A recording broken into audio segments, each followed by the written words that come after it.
প্রথমে এই ডিপজলকে বললো কি আপনি একটু নামাজের পরে এলান করে দিয়েন যাতে সবাই একটু বসে। তাই ডিপজল নামাজের পরে তার মতো করে এলান করতেছে এইভাবে, ইনশাল্লাহ ভাই বাকি নামাজের পরে মসজিদ ইমানে কিনের কথা হইব, ওই মুসল্লি তোরা গলতে ববি, নাইলে কিন্তু সানডে মানডে ক্লোজ করে দিব, কয়া দিবা লাচ্ছি। তো সবাই তো ভয়ে বসে গেছে, সর্বনাশ যেই লোক এলান করছে না বসলে তো খবরই আছে। তারপরে ওই প্রথম যে ইমানের বিষয়টা, কালেমার বিষয়টা দেওয়া হলো মিশা সওদাগরকে, যে আপনি একটু কালেমার বিষয়টা আপনার মতো একটু সাজাই গুছাই বলেন। তাই মিশা সওদাগর কালেমার বিষয়টা বলতেছে এইভাবে, আমরা দু চোখে যা কিছু দেখি আর না দেখি সব আল্লাহ সৃষ্টি মাখলুক। মাখলুক কিছু করতে পারে না আল্লাহর হুকুম ছাড়া, আর আল্লাহ সব কিছু করতে পারে মাখলুক ছাড়া। তাই যাই হোক সে তার মতো করে বলে গেল। তারপরে নামাজের বিষয়টা ডিপজলকে আবার দিল, যে আপনি একটু নামাজের বিষয়টা আপনার মতো করে বুঝাই বলেন।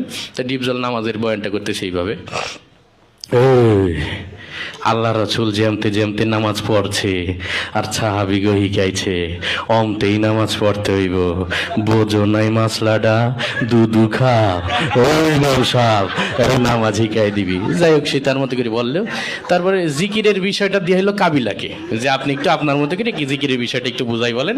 তাই কাবিলা জিকিরের বয়ান করতেছে এইভাবে, ওর হালতে মাওলা পাকে জিকির তোমার দিলের ভিতরে টাস টাস করে দিয়ে বাজতে থাকবে। জিকির হইলে যদি তুমি কবরের ভিতরে হান্দাইতে পারো তাইলে তো বাইসি গেলা, আর জিকির না হইলে কবরে হান্দাইলে ফেরেশতারা তোমার 14 শিখের ভিতরে হান্দাই দেবে। যাই হোক সে তার মতো করে বলে গেল। তারপরে একরামুল মুসলিমিন, মুসলমান পরস্পর হৃদ্যতা ভালোবাসা, এটা দিয়ে হইলো নায়ক ওমর সানিকে। তো ওমর সানি তার মতো করে বুঝাই বলতেছে এইভাবে, একজন মুসলমান আরেকজন মুসলমানের দুঃখ কষ্ট ভাগাভাগি করে নেওয়ার নাম একরামুল মুসলিমিন। চৌধুরী সাহেব আমরা গরিব হতে পারি, আপনার মতো বদদিন নই, আমি গত মাসেও 3 দিয়েছি। যাই হোক সে তার মতো করে বললো।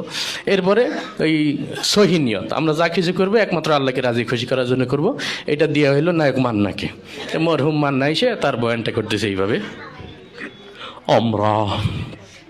আমরা যা কিছু করব পৃথিবীর কোনো মানুষকে খুশি করার জন্য করব না, সবকিছু আল্লাহকে রাজি খুশি করার জন্য করব।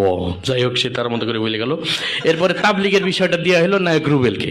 তাই নায়ক রুবেল তার মতো করে বলতেছে এইভাবে, আল্লাহর দিয়া জান, আল্লাহর দিয়া মাল, আল্লাহর দিয়া সময় নিয়ে আল্লাহর রাস্তায় বের হয়ে আল্লাহর দিয়া জান মাল সময় সঠিক মূল্যায়ন করতে হবে।